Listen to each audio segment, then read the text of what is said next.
April 12, 1945. The Tyrolean Alps, Austrian-Italian border. The war did not sound like glory up here. It sounded like the wind flaying the skin off the granite peaks. It sounded like the crunch of frozen boots on snow that had been grayed by ash. And occasionally, it sounded like the distant, rhythmic thumping of artillery, a heartbeat of a dying giant miles to the south. Heinrich did not look like a soldier anymore. He looked like a scarecrow stuffed with fear and frostbite. He had torn the insignias off his uniform 3 days ago. The Wehrmacht Eagle, the collar tabs, the rank of Oberstfreiter. He had buried them in a shallow hole under a pine tree. Now he was just a man in a dirty field gray coat, carrying a Mauser rifle with 5 rounds left, running from the very army he was sworn to serve. Deserter! The word echoed in his head with every step. The SS hanging squads were patrolling the roads, stringing up anyone retreating without orders. The Americans were pushing from the south. Heinrich was trapped in the middle, climbing higher into the jagged teeth of the mountains, seeking the one thing the war couldn't find: silence. He was 22 years old. He felt 80. The discovery. The blizzard had raged for 2 days, blinding him. When it finally broke on the 3rd morning, Heinrich found himself on a narrow goat path, teetering on the edge of a ravine. Below him, hidden by a quirk of geology, a massive overhang of rock that shielded it from aerial view, lay a valley. Shouldn't have been there. The map said this was solid rock. But there it was, a sliver of green and white, a bowl of earth cradled by the peaks.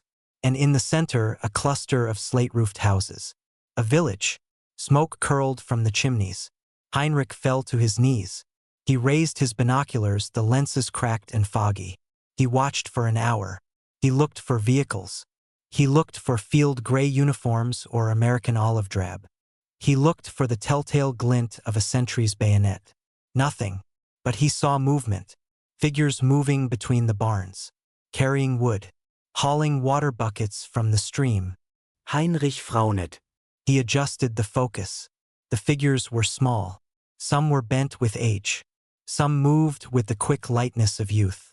They wore skirts, heavy wool shawls, and headscarves. He scanned the perimeter.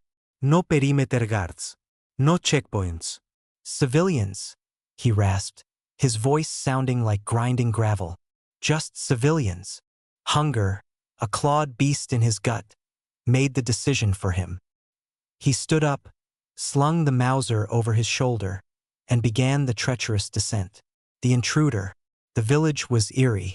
As Heinrich limped onto the main muddy track, the silence was absolute. The shutters of the houses were slammed shut. The livestock, a few scrawny goats and chickens, were penned close to the buildings. He sensed eyes on him, behind the cracks in the wood, behind the lace curtains. He gripped his rifle, not aiming it, but holding it across his chest. A signal. I am armed, but I am not shooting. Is anyone there? He called out in German. I need food. I will pay. Silence. He tried again, his voice cracking. I am not SS. I am alone. A door to his left creaked open. Heinrich spun around. A woman stepped out onto the porch. She was tall, perhaps in her 40s, with a face carved from the same granite as the mountains. She held a pitchfork. Her grip was white-knuckled. Behind her, another woman appeared, younger, holding a wood-splitting axe. Then, from the barn across the road, 3 more emerged. They held scythes and heavy iron bars. Heinrich looked around. Slowly, the village revealed itself. Women, everywhere. There were old grandmothers with gnarled hands. There were mothers clutching toddlers. There were teenage girls with eyes hard as flint. But there were no men. Not a single old grandfather. Not a single boy over the age of 10. Heinrich lowered his rifle barrel slowly. He realized, with a jolt of terrifying clarity, that he was more afraid of them than they were of him. They didn't look like victims. They looked like a pack of wolves defending the den. Who are you? The tall woman with the pitchfork asked.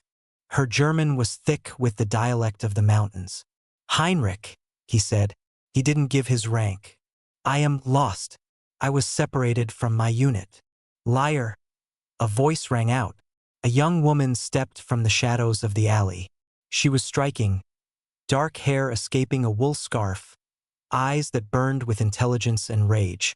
She held a hunting shotgun, a double-barreled break-action, and unlike the others, she had it aimed directly at Heinrich's chest. "You have no unit patches," she said, stepping closer. "Your boots are worn through. You are a deserter." Heinrich looked at the shotgun. At this range, it would cut him in half. "Does it matter?" Heinrich asked wearily. "The war is over. I just want to go home." "The war is not over here," the girl spat. "And we do not feed strays." "Elsa, wait," the older woman said. She looked Heinrich up and down. She saw the blood soaking through the bandage on his thigh, a shrapnel graze from a week ago that was beginning to smell sweet and rotten. "He is wounded," the older woman said.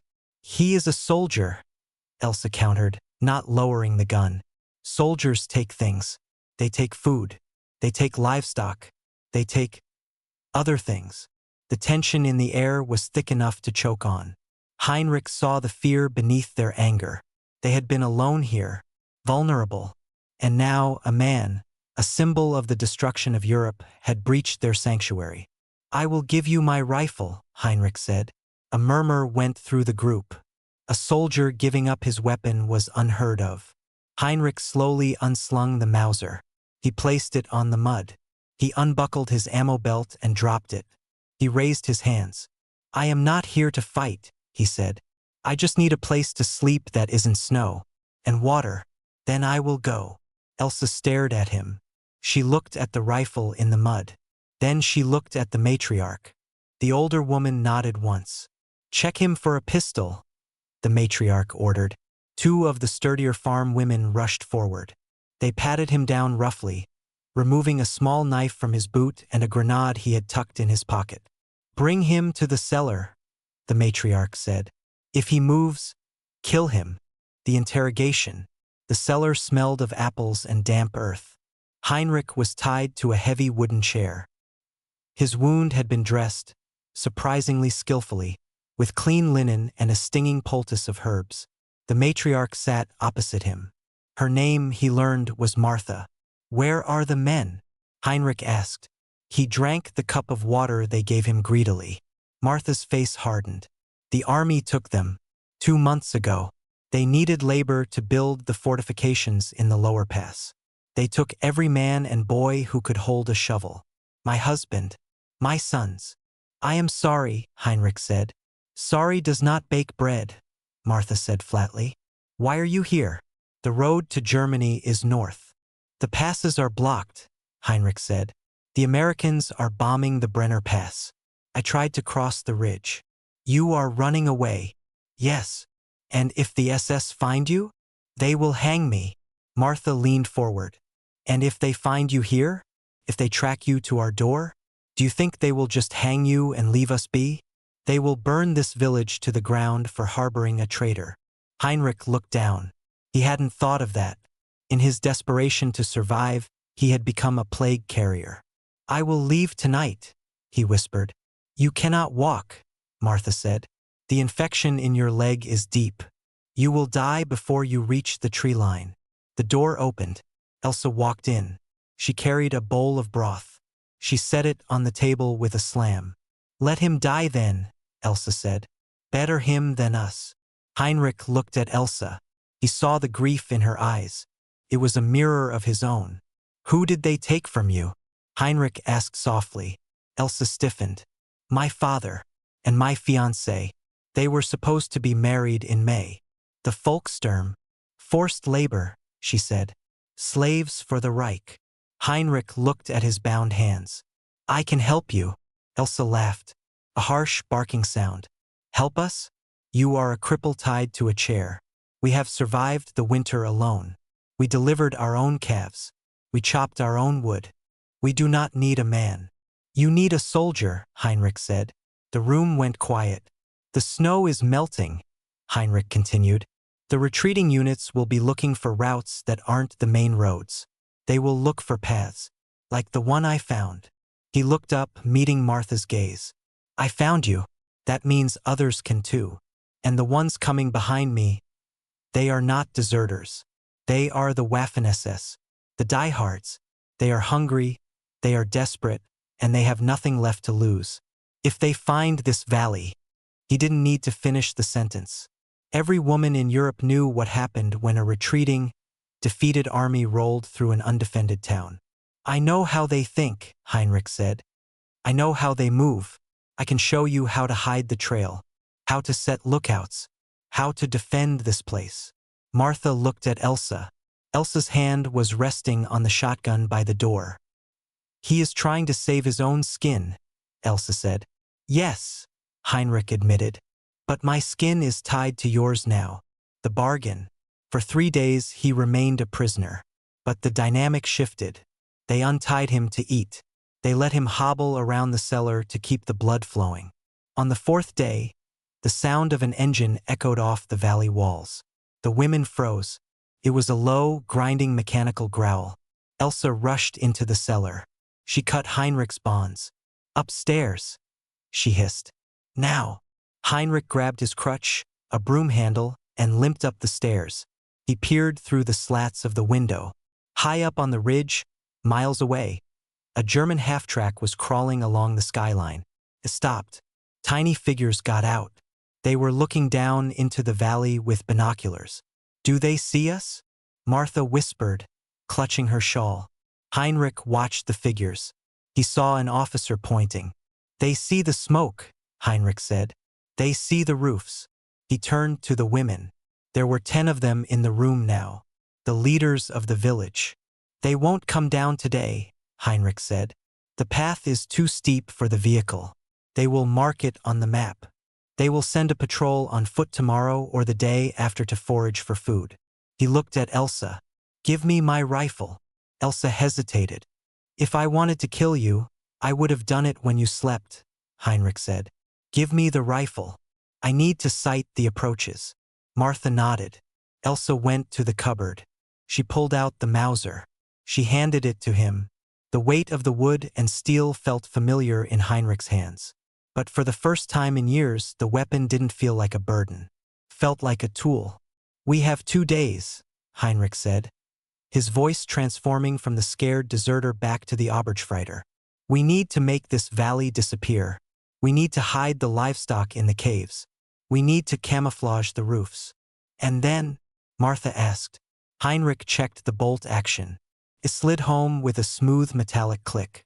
And then, Heinrich said, we prepare an ambush. He looked at the women, the grandmothers, the mothers, the girls. They were scared, yes, but they were holding axes, knives, and old hunting guns. I have 5 bullets, Heinrich said. How many shells do you have for that shotgun? 12, Elsa said. 17 rounds, Heinrich nodded grimly.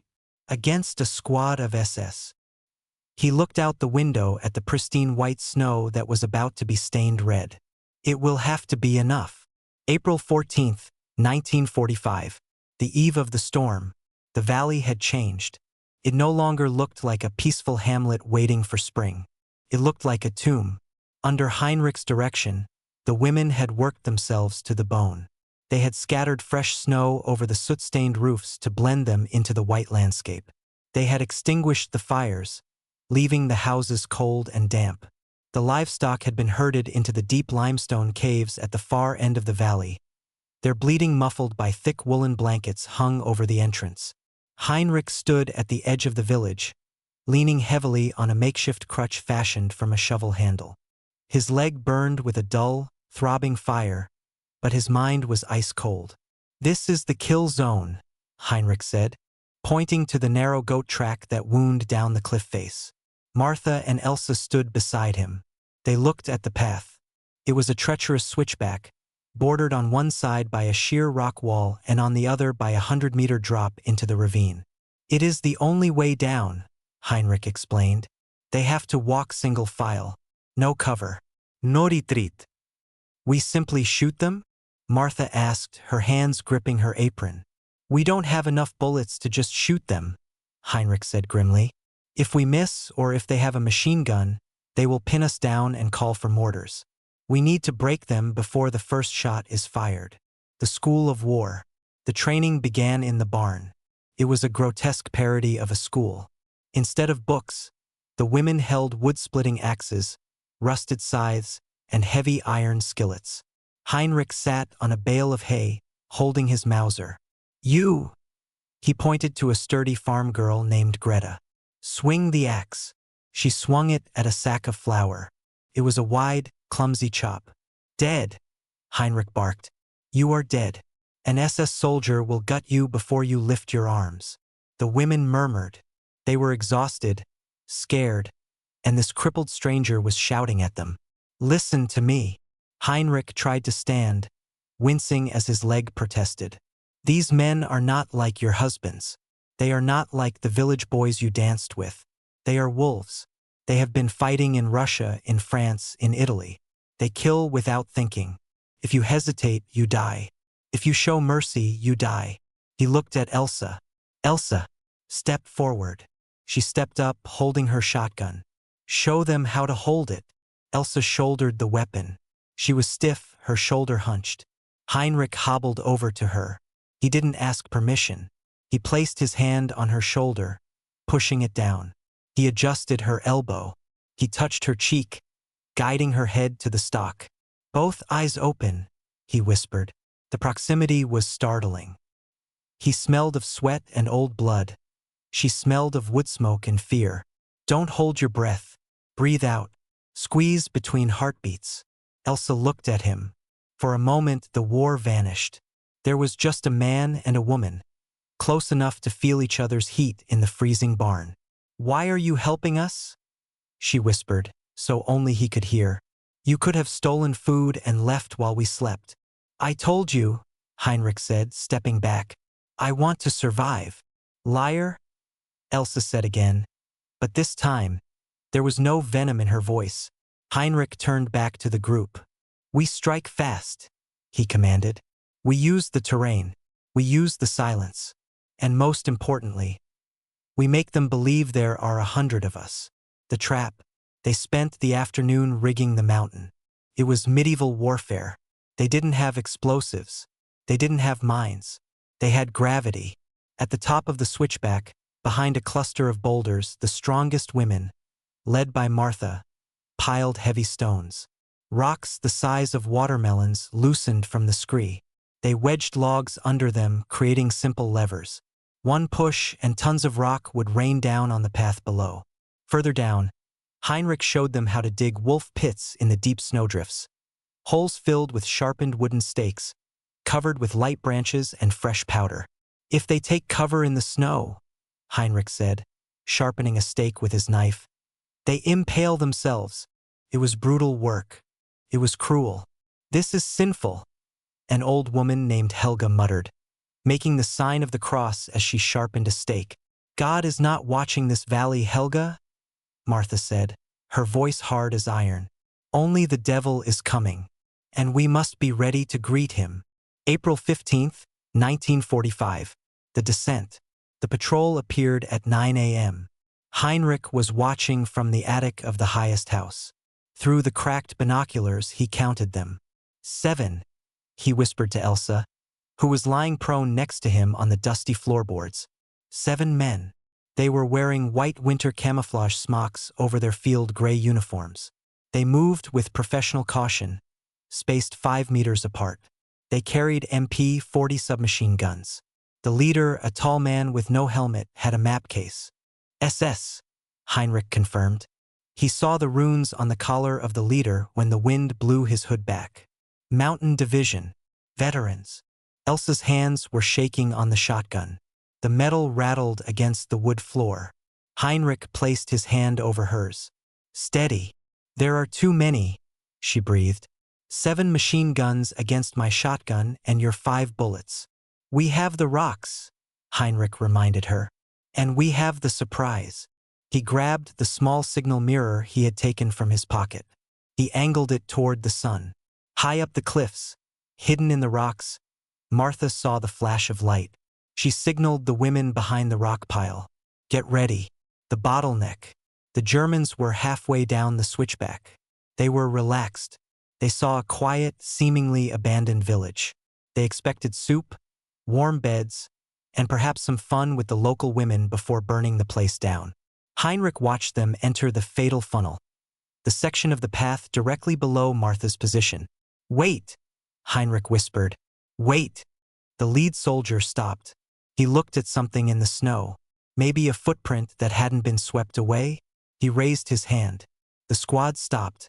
"Check the ridge," the soldier shouted. His voice carried clearly in the thin air. One of the soldiers turned his machine gun toward the rocks where Martha was hiding. "Now!" Heinrich yelled, though Martha couldn't hear him. But Martha knew. She saw the soldier raise his weapon. "Push!" Martha screamed. 3 women threw their weight onto the wooden levers. The logs groaned. The pile shifted. With a sound like thunder, 3 tons of granite broke loose. The avalanche of stone. The soldiers looked up. It was too late. The rocks didn't fall. They poured. A landslide of gray death crashed onto the path. The 3rd and 4th soldiers disappeared instantly, crushed under the debris or swept over the edge of the cliff, falling silently into the abyss. The path was severed. The squad was cut in two. "Fire!" Heinrich shouted. He kicked open the attic shutter. He raised the Mauser. The lead officer, the one with the map, was scrambling for cover behind a rock. Heinrich exhalet. "Breathe out." Squeeze. Crack. The shot echoed like a cannon in the valley. The officer's head snapped back. He crumpled into the snow. 1, Heinrich counted. He worked the bolt. The brass casing pinged on the floor. Panic erupted below. The remaining 4 soldiers were trapped. 2 were above the rockfall, 2 were below. Their leader was dead. Their radio man, soldier number 4, had gone over the cliff. "Ambush!" one screamed. "Sniper!" They opened fire. Rat-tat-tat-tat-tat. Bullets shredded the roof of the house where Heinrich and Elsa lay. With splinters rained down on them. "Keep your head down," Heinrich yelled, pulling Elsa to the floor. "I can't see them," she screamed. "Move. We need to change position." They crawled out of the attic, scrambling down the ladder to the back door. Outside, the battle, if you could call it that, was chaotic.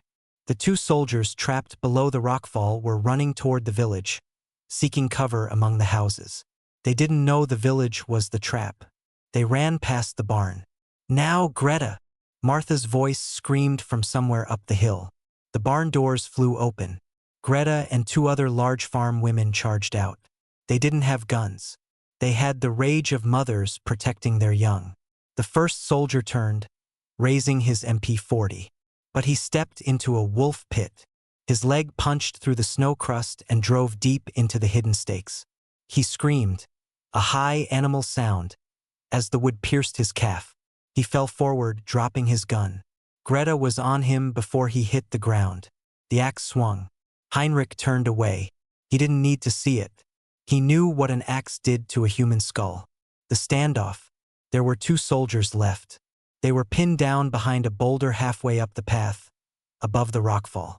They were firing blindly at the village. "We can't reach them," Elsa panted, crouching behind a stone trough. "They have the high ground now." Heinrich checked his rifle. 4 rounds left.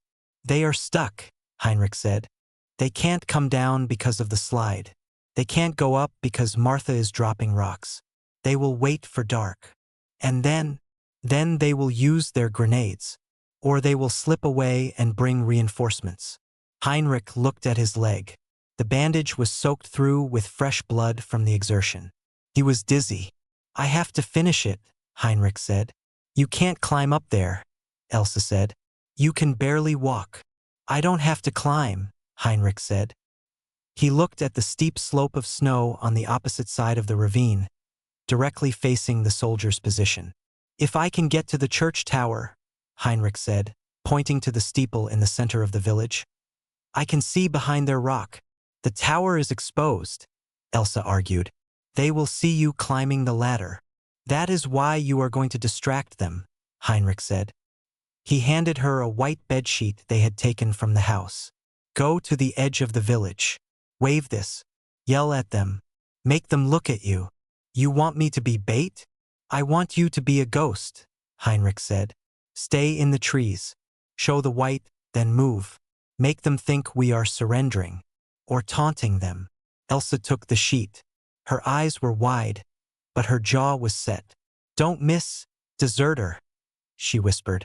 She ran toward the tree line. Heinrich dragged himself toward the church. Every step was agony. He kicked open the heavy oak door. He began to climb the bell tower. 1 rung, 2 rungs. His vision swam. Don't pass out. Not yet. Outside he heard Elsa screaming. Hey, German pigs. Over here. A burst of machine gun fire answered her. Heinrich reached the top. The bell tower was open on 4 sides. The wind howled through it. He rested the Mauser on the wooden railing. He looked through the scope. He saw them. 2 white shapes huddled behind the gray boulder. They were focused on the tree line to their left, where Elsa was waving the sheet. They were reloading. Heinrich took a breath. The cold air filled his lungs. He lined up the shot. It was 300 meters. Uphill. Difficult. Crack. The soldier on the right spun around, clutching his shoulder. Wounded, not dead. The second soldier spun toward the church tower. He saw the muzzle flash. He raised his MP40. Heinrich worked the bolt.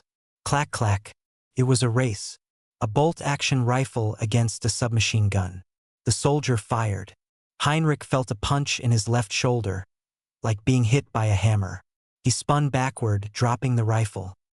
He fell onto the dusty floor of the bell tower, staring up at the bronze bell. Silence returned to the valley. Heinrich tried to move his arm. He couldn't. He looked at the rifle. It was 2 meters away. He heard shouting from the mountain. German shouting. He's hit. Advance. The last soldier was coming. April 15th, 1945. 10:15 a.m. The church tower. Heinrich lay on the rough planks of the belfry, his vision graying at the edges. The bullet had punched through his left shoulder, just below the collarbone. It wasn't a lung shot. There was no pink froth on his lips, but the shock had severed the puppet strings of his arm. It hung uselessly at his side, a dead weight of burning meat. He listened. Through the ringing in his ears, he heard the heavy thud-thud-thud of jackboots on the wooden stairs below. The last SS soldier was coming up. Heinrich looked at his Mauser. It lay 3 feet away, gleaming in a shaft of sunlight. It might as well have been on the moon. If he moved to grab it, the soldier, who was likely already aiming at the trapdoor, would cut him in half. He looked around for a weapon. There was nothing but pigeon droppings and the massive bronze bell hanging above him. So this is it, Heinrich thought. I ran halfway across Europe to die in a box. He dragged himself into the corner, behind the mechanism of the bell. He pulled his knees to his chest. He took a breath. He wanted to stand, to die on his feet, but his body refused. The footsteps stopped. The trapdoor in the floor raised slowly. First, the barrel of the MP40. Then, the white hooded helmet. Then, the face. He was young, maybe 19. His face was smeared with soot from the rockfall. His eyes wide and manic with adrenaline. He scanned the belfry. He saw Heinrich huddled in the corner. The soldier grinned. It wasn't a smile of joy. It was a rictus of relief. He had found the sniper. The threat was neutralized. Deserter scum, the soldier spat, climbing fully into the room. He leveled the submachine gun at Heinrich's chest. You killed Officer Koch. Heinrich looked at him. The war is over, boy. Go home. Traitor, the soldier hissed. His finger tightened on the trigger. For the Führer. Heinrich closed his eyes. He waited for the flash. Boom. The sound wasn't the rattle of a machine gun. It was a roar like a cannon. The soldier's chest exploded. Red mist sprayed against the bronze bell. He was lifted off his feet and thrown backward, crashing through the wooden railing of the belfry. Heinrich opened his eyes. Elsa stood on the top step of the ladder. Smoke curled from the twin barrels of her grandfather's hunting shotgun. She looked wild, her hair matted with snow, her face pale as death. She didn't look at Heinrich. She walked to the edge of the broken railing and looked down. The soldier's body lay crumpled on the church steps, 20 meters below. A broken doll in white. Elsa dropped the shotgun. She fell to her knees and vomited. The mercy. Heinrich didn't remember how they got him down. He remembered pain, white-hot flashes of it as they maneuvered his broken body down the narrow ladder. He woke up back in the cellar. The air smelled of vinegar and iron. Martha was stitching his shoulder. She didn't use anesthetic. They didn't have any. She used a needle and thread meant for canvas sacks. "Hold him," Martha commanded. Greta and another woman held his good arm and legs. Heinrich bit down on a piece of leather belt until his teeth creaked. "Done," Martha said, tying the knot. She wiped her bloody hands on her apron. The bullet passed through. "You are lucky, German. You have 9 lives." Heinrich spat the belt out. He was sweating, shivering with fever. "The soldiers," he rasped. "How many?" "6 bodies," Martha said grimly. "We dragged them to the caves." Heinrich's eyes snapped open. 6? There were 7. "The one on the ridge," Heinrich whispered, trying to sit up. "I shot him, but he didn't fall. He was wounded." Martha looked at Elsa, who was sitting in the corner, cleaning the shotgun. Elsa's hands were steady now. The trembling had stopped. "He is still up there?" Elsa asked. "If he is alive," Heinrich said. "He will crawl back to the main road. He will tell them. He will tell them about the ambush. About the village." The room went silent. The weight of the implication hung over them like a shroud. "He cannot leave the valley," Heinrich said. "He cannot speak." Heinrich tried to stand, but his legs buckled. Greta caught him. "You are going nowhere," Martha said. "You have lost too much blood." "Someone has to go," Heinrich pleaded. "He is hurt. He will be slow. But he is armed." Elsa stood up. She snapped the shotgun closed. Click-clack. "I will go," she said. "Elsa, no," Martha said. "You have done enough today." "I know the path," Elsa said. Her voice was flat, devoid of emotion. "I know where he is hiding, and I am the only one who can get close without him shooting." She looked at Heinrich. "Give me your pistol," she said. "I don't have a pistol." "The officer," Elsa said. "The one you shot first. He had a Luger. I took it from his belt." She pulled the black pistol from her pocket. It looked huge in her hand. "Show me how to use it," she said. "The shotgun is too loud. The echo will travel." Heinrich looked at her. He saw the girl who had been waiting for a wedding in May. That girl was gone. In her place was something new, something forged in the fire of the last 4 hours. "There is a lever on the side," Heinrich explained softly. "The safety. Flick it down. Low. The kick will pull it up." Elsa nodded. She put the pistol in her coat pocket. She pulled her wool scarf up over her mouth. "I will be back," she said. She walked out into the snow. The long walk. Elsa climbed. The adrenaline had faded, leaving a cold, hollow ache in her bones. The wind bit at her exposed face. She reached the rockfall. The bodies of the soldiers had been removed, but the snow was stained pink. She stepped over it. She climbed higher, past the tree line, into the rocky scree where the last soldier had taken cover. She followed the blood trail. It was easy to track. Bright red drops on pristine white. He hadn't gone far. She found him 100 meters up the ridge, slumped against a pine tree. He was clutching his shoulder. His face was gray, his lips blue. He had lost his helmet. He looked up when he heard her crunching through the snow. He raised his MP40 weakly with one hand. Then he saw it was a woman. A girl. He lowered the gun. He let out a ragged breath. "Help!" he wheezed. "Water!" Elsa stopped 5 feet away. She looked at him. He wasn't a monster. He was just a boy, maybe younger than her fiancé. He was crying. "Please," he whispered. "I am cold." Elsa put her hand in her pocket. Her fingers wrapped around the cold steel of the Luger. "If I let him go, he brings the fire." Heinrich's voice echoed in her head. "If I let him go, Martha dies. Greta dies. The baby dies." The soldier saw the change in her eyes. He saw the pity vanish, replaced by a terrible resolve. He tried to raise the machine gun again. Elsa drew the pistol.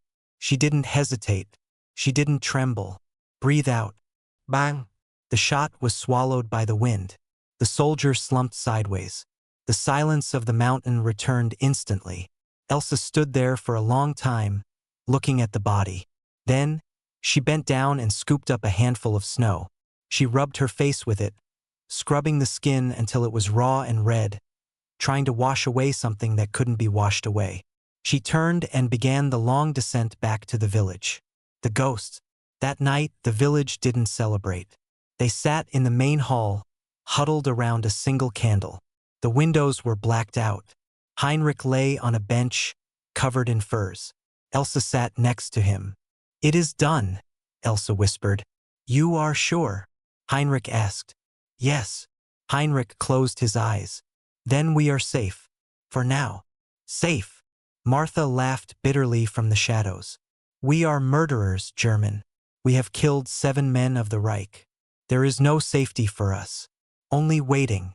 "We are not murderers," Heinrich said, opening his eyes. He looked at the women around the room. "We are survivors. And we have bought time. The snow is falling again. It will cover the bodies. It will cover the tracks. By the time the main force realizes this patrol is missing, the war might be over." He reached out and took Elsa's hand. Her skin was rough, cold. "You did what you had to do," he told her. Elsa pulled her hand away. She looked at the fire. "I know," she said. "That is what scares me. The echo." 2 weeks passed. The snow kept falling. The valley remained sealed. No more engines growled on the ridge. The radio in the church cellar, which Heinrich had fixed, crackled with static and confused reports. Berlin was burning. The Führer was dead. On May 4th, the radio played a different sound. Not Wagner, not speeches, jazz music. Then, a voice in English. Then, a voice in German.